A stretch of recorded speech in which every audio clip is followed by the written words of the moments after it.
100 গ্রামের মতো করে হবে, খারাপ না সাইজ। মানে চিংড়ি মাছ নিলাম 200। চিংড়িগুলো ফ্রাই হয়ে গেছে, গরম হয়ে গেছে, এর মধ্যে দিয়ে দিচ্ছি চিতল মাছের পেটি।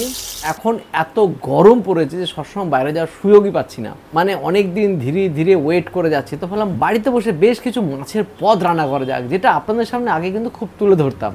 তো আজকে তার জন্য বাজারে গেছিলাম, বাজার থেকে বেশ কিছু মাছ নিয়ে এসেছি, যেরকম পমফ্রেট মাছ, চিতল মাছের পেটি আর চিংড়ির সাইজটা কিন্তু বেশ খারাপ না, একবারে স্ট্যান্ডার্ড সাইজের চিংড়ি। আর নিয়েছি মোরলা মাছ, এছাড়াও আরও মাছ কিছু ফ্রিজে আছে। তো এই মাছগুলো আমরা রান্না করব এবং সেটার স্বাদ কীরকম হবে সবই আপনাদের কাছে শেয়ার করব। ঠিক পুরনো যেরকম ভিডিওগুলো আগে বানাতাম নতুন করে আবার বানানোর চেষ্টা করছি। আর চলুন তার আগে বাজার থেকে কীভাবে কিনেছি সেটা একটু ঘুরে আসি আগে।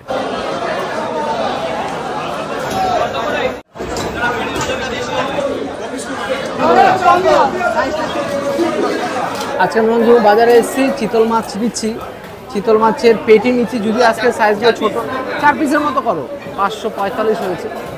আর প্রাইস আজকে 600 টাকা কিলো। অন্যদিন একটু বেশি দাম হয়, আজকে দামটা একটু কমে আছে, যদিও সাইজটা একটু ছোটো আছে। এখন মাছের আঁশটা ছাড়ানো হচ্ছে। আর এই ভাই হচ্ছে চিতল মাছ, ভেটকি মাছ, এইসব মাছের সে হচ্ছে এক্সপার্ট। তো এলাম চিতল মাছ, এবার চিতল মাছের ঝাল হবে। আর কি কি মাছ নেওয়া যায় দেখা যাক।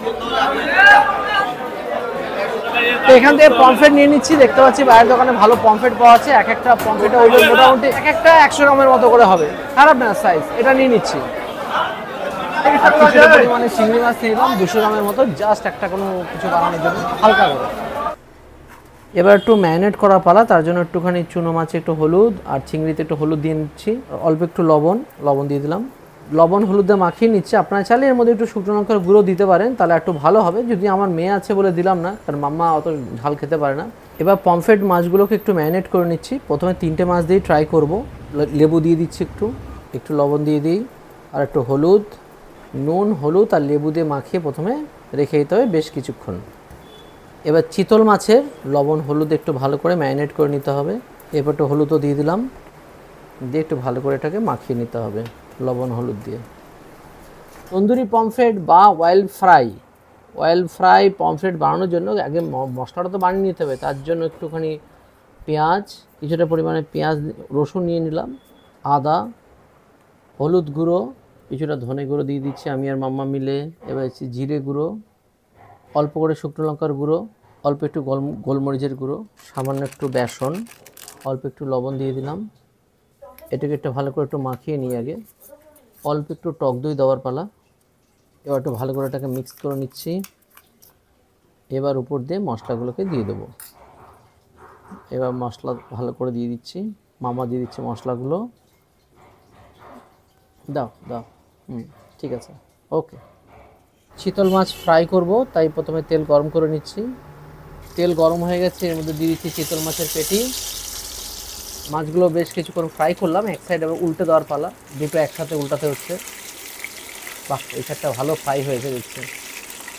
এবার চিংড়িগুলোকে ফ্রাই করার পালা, তাই চিংড়িগুলো অলরেডি দিয়ে দিলাম।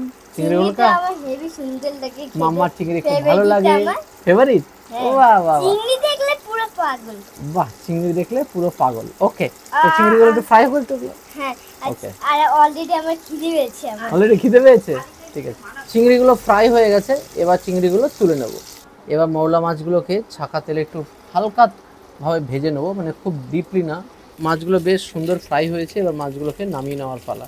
এবার আমি এখানে বানাচ্ছি ছোট মাছ, মানে মৌরলা মাছের চচ্চড়ি, আলু দিয়ে, যেটাকে মৌরলা মাছের ঝালও বলে অনেকে, আলু দিয়ে পেঁয়াজ দিয়ে। তো এখানে কাঁচা লঙ্কা, শুকনো লঙ্কা আর একটু জিরে ফোড়ন দিয়েছি, আর তার সাথে একটু কুচনো পেঁয়াজ। একটু এটা বিভিন্নভাবে কুচিয়েছে মন শান্তি করে, সেই পেঁয়াজ এখন এখানে ফ্রাই করা হচ্ছে। একটু ব্রাউন হওয়ার জন্য একটু ওয়েট করব, তারপরে এর মধ্যে আলু টমেটো দিয়ে রান্নাটা করব। পেঁয়াজটা একটু ভালো সুন্দর ব্রাউন হয়ে গেছে। এরপর আমি এখানে কুচনো আলু, মানে কুচি করা আলু, এই যে এরকমভাবে, খুব একদম ঝুরি হবে না, একটু মোটা হবে, চচ্চড়ির জন্য যেমন যেটা লাগে আর কি। এটাকে একটু ফ্রাই করে নেব। এবার এর মধ্যে আমি দিয়ে দিলাম টমেটো, একটা ছোট্ট টমেটো পুরোটাই দিয়েছি, একটু টক একটু ঝাল বেশ ভালো লাগে এটা খেতে। আলুটা সেদ্ধ হওয়ার পরে তোমার ঢাকনা তুললাম, তারপরে এখানে আদা জিরে আর একটু ধনে গুঁড়ো আমি দিয়ে দিয়েছি অলরেডি। আর তারপরে ভালো করে কষিয়ে নিয়ে এই মাছগুলো আমি দিয়ে দিয়েছি, মৌরলা মাছ ভাজা, যেটা বেজেছে মিস্টার প্রদীপ সাহা। আমি এখন সেই দায়িত্বটা নিয়েছি পরেরটুকু, অর্থাৎ এই ঝাল ঝাল মোরলা মাছের তরকারি চচ্চড়ি। তো এবার আমি রান্না করার দায়িত্বটা নিয়েছি চিতল পেটিটা। তো এবারে এখানে প্রথমে দিয়ে দেবো হচ্ছে গরম তেলের মধ্যে একদম শুকনো লঙ্কা, আর সাথে আছে গোটা গরম মশলা দিয়ে দিচ্ছি। তো গোটা গরম মশলার পর এর মধ্যে দিয়ে দিলাম হচ্ছে কুচনো পেঁয়াজ। পেঁয়াজটা হালকা লাল লাল ফ্রাই হয়ে যাওয়ার পর এর মধ্যে দিয়ে দেবো আস্তে আস্তে পেঁয়াজ পেস্ট, আদা পেস্ট, রসুন পেস্ট। তো পেঁয়াজটা তো হালকা ফ্রাই হয়ে গেছে, মানে বাদামি কালারের হয়ে এসছে। এর মধ্যে দিয়ে দেবো হচ্ছে আদা বাটা। এবার দিয়ে দিচ্ছি পেঁয়াজ বাটা। এবার যাবে হচ্ছে রসুন বাটা।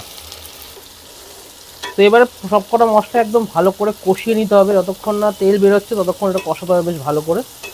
তো এইবারে এর মধ্যে একে দিয়ে দেবো হলুদ গুঁড়ো, ধনে গুঁড়ো, সাথে জিরে গুঁড়ো। আর যদি একটু ঝাল খেতে চান তাহলে হালকা পরিমাণে ঝাল দিতেই পারেন, যেহেতু মাম্মা খাবে আমরা বেশি ঝাল দিচ্ছি না। তো এবারে এর মধ্যে দেবো একটুখানি টমেটো কুচি আর সাথে একটু টক দই, খুব বেশি নয়, জাস্ট। তো মশলাটা কিন্তু কষে গেছে, দেখতে পাচ্ছেন তেল ছেড়ে দিয়েছে। তো এর মধ্যে দিয়ে দেবো এবারে জল। ঝোল তো ফুটছে, তো এর মধ্যে দিয়ে দেবো একে একে এবারে চিতল মাছের পেটিগুলো। তো দেশীয় স্টাইলে চিংড়ির মালাইকারি বানাবো, তার জন্য তেল গরম হয়ে গেছে, তার মধ্যে দিয়ে দিচ্ছি একটু চিনি, তার মধ্যে দিয়ে দিচ্ছি গোটা গরম মশলা যেমন আছে এলাচ, দারচিনি, লবঙ্গ, একটু শুকনো লঙ্কা দিয়ে দিয়েছি। এবার তার মধ্যে দিচ্ছি পেঁয়াজ, এর মধ্যে রসুন দিয়ে দিলাম, এর মধ্যে দিচ্ছি আদা। এবার এর মধ্যে দিচ্ছি টমেটো আর কাজুর পেস্ট। এবার একটু মশলাটাকে হালকা কষিয়ে নিয়ে বাকি মশলা দেওয়ার পালা। এর মধ্যে দিচ্ছি একটু হলুদ, ধনে গুঁড়ো, জিরে গুঁড়ো, শুকনো লঙ্কার গুঁড়ো, লবণ দিয়ে দিলাম কিছুটা পরিমাণে টক দই দিয়ে দিচ্ছি। এবার মশলাটাকে ভালো করে কষিয়ে নিতে হবে। এর মধ্যে একটু আমুলিয়া দুধ দিয়ে দিচ্ছি, আর ফুটে গেলে এর মধ্যে চিংড়ি মাছগুলো দিয়ে দেবো। এবার এর মধ্যে চিংড়ি মাছগুলো দিয়ে দিলাম। এবার পমফ্রেট অয়েল ফ্রাই করা পালা। তার জন্য দেখুন আমাদের যে অয়েল ফ্রায়ারটা যেটা আছে তার মধ্যে হালকা করে ভিতরে একটু তেল লাগিয়ে নিয়েছি। এটা তেল দিতেও পারেন, নাও দিতে পারেন, জাস্ট এটা উল্টে দেওয়ার সময় যাতে লেগে না যায় তার জন্য একটুখানি তেল আমি ব্রাশ করে নিয়েছি। মাছগুলোকে এবার এর মধ্যে রেখে দিচ্ছি। এই সাইডটা দেখি কাঁচাই আছে মনে হচ্ছে। তো রান্না বান্না কমপ্লিট, দুপুরে নিয়ে বসে পড়েছি। মিনিকেট চালের ভাত, যেটা সবসময় আমাদের বাড়িতে হয়, সাথে আছে লাল শাক, সেটার মধ্যে বাদাম আছে, বড়ি দিয়ে সুন্দর করে বানিয়েছে, আমার গিন্নি বানিয়েছে। আর সাথে মোরলা মাছ যে এনেছিলাম, মোরলা মাছ আলু দিয়ে পেঁয়াজ দিয়ে চচ্চড়ি, তেল ছাড়া পমফ্রেট তন্দুর, পেঁয়াজ রসুন দিয়ে মুসুরির ডাল, নারকেল ছাড়া চিংড়ির মালাইকারি, চিতল পেটির কষা। তো পমফ্রেটটা দেখি, এই দেখুন একদম সাদা ধবধবে দুর্দান্ত পমফ্রেট মাছটা আজকে আমাকে দিয়েছে বাজার থেকে, আর উপরে মশলা সহ টেস্ট করা পালা। এটা গরম থাকলে আর ভালো হতো, একটু আগে আমরা নামিয়েছি বলতে হালকা ঠান্ডা হওয়ার সঙ্গে সঙ্গে হালকা ড্রাইও হয়েছে। আর যদি গরম ছিল যখন, দুর্দান্ত ছিল, স্বাদ লেভেল তো একদম অসাধারণ। একবার খেয়ে বারবার খেতে ইচ্ছা করছে। তবে এতে মনে হয় একটু লেবু দিলে আর একটু ভালো হতো। লেবু দিয়ে দেখি। জব্বর। বাড়িতে অবশ্যই ট্রাই করবেন, যাদের এয়ার ফ্রায়ার আছে ট্রাই করুন। তেল ছাড়া খুব সুন্দর এরকম কিন্তু তন্দুর হতেই পারে। লাল শাকের মধ্যে বাদাম বড়ি দিয়ে বেশ ভালো বানিয়েছে।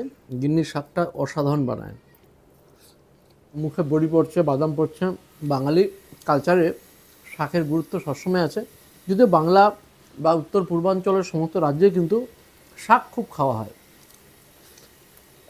এরা মুসুরির ডাল পেঁয়াজ রসুন দিয়ে জব্বর বানিয়েছে, আর সঙ্গে ঝিরি ঝিরি আলু কেটে টমেটো দিয়ে এরকম মোরলা মাছ ডালের সাথে খাওয়ার জন্য কিন্তু পারফেক্ট। আমাদের বাড়িতে এত সবসময় হয় তা নয়, মাঝে মাঝে ছোটো মাছের চচ্চড়ি, ডাল, মুসুরির ডাল আর একটা দুটো পদ হলেই যথেষ্ট। ডালে একটু লেবু চিপে নিতে হবে। পুরো জমে ক্ষীর, জব্বর। চিংড়ির মালাইকারি তো মাখিয়ে নিয়েছি, জব্বর হয়েছে। নারকেলের দুধ ছাড়া শুধু গুঁড়ো দুধ দিয়ে অসাধারণ লাগলো খেতে, একদম নতুন এক্সপিরিয়েন্স। চিতল মাছের পেটি নিয়ে নিয়েছি, সঙ্গে গ্রেভিটা নিয়েছি, গ্রেভি দিয়ে মাখিয়ে নিয়েছি। হেভি হয়েছে বিট্টু, হেভি রান্না করেছো আজকে। মাছটাও ভাই সেরা গো। মাছটার সাইজ হয়তো খুব বড় বলবো না, কিন্তু একেবারে খারাপ না, খুব সুন্দর। 3.5 কিলোর মতো ওজন ছিল, একদম পারফেক্ট। তিলটা দেখুন, আমরা এটাকে রিয়াজি চিতল বলি। রিয়াজি আর একটু বড় হলে তার বেশি হতো, কিন্তু তিলটা সুন্দর আর ফ্রেশ মাছ। নোনাচন্দন পুকুর বাজারে মাছগুলো যেগুলো ওঠে একদম ফ্রেশ মাছ ওঠে, প্রতিদিন ওঠে এবং প্রচুর লোকের সমাগম হয় সেখানে। জব্বর। 4 রকমের মাছ মোটামুটি তুলে ধরার চেষ্টা করলাম। বাজারে প্রচুর মাছ ওঠে, প্রত্যেক বাজারে, আমাদের বাজারে তো বটেই। 4 রকমের মাছ দিয়ে একটা এপিসোড আপনাদের সামনে তুলে রাখলাম। আপনাদের কেমন লাগলো বা আরও অন্যরকম মাছের ভিডিও আপনারা দেখতে চান কি না কমেন্টে জানান। মাংসের ভিডিও তো হতেই থাকে বা মাংস বিভিন্ন জায়গায় আমরা দেখিয়ে থাকি, কিন্তু মাছের ওপর ডেডিকেটেড করে একদম বাঙালিদের প্রাণীর জিনিসকে আমি তুলে ধরার চেষ্টা করলাম। মামা কেমন লাগলো? ভালো। চিংড়ি ভালো লেগেছে? হ্যাঁ, মামা কিন্তু পুরো পাগল। মামা চিংড়ির পুরো পাগল বলেই দিল। ওর চিংড়ি পেলে আর কিছু লাগে না, মানে এতটাই ওর ভালো লাগে চিংড়ি। হ্যাঁ, এই ঘরে গিয়ে খাচ্ছিস ফ্যান নেই, কি গরম। কি গরম না বলো? হ্যাঁ। শ্যুট করতে হলে ফ্যান ছাড়া করতে হয়, তো গরম লাগছে তাই ঘরে গিয়ে খাচ্ছিলে। বাই বাই, নেক্সট দিন দেখাবে নতুন কোনো ভিডিও নতুন কোনো জায়গার। আর কমেন্টে অবশ্যই জানাবেন কেমন লাগলো। Bye bye.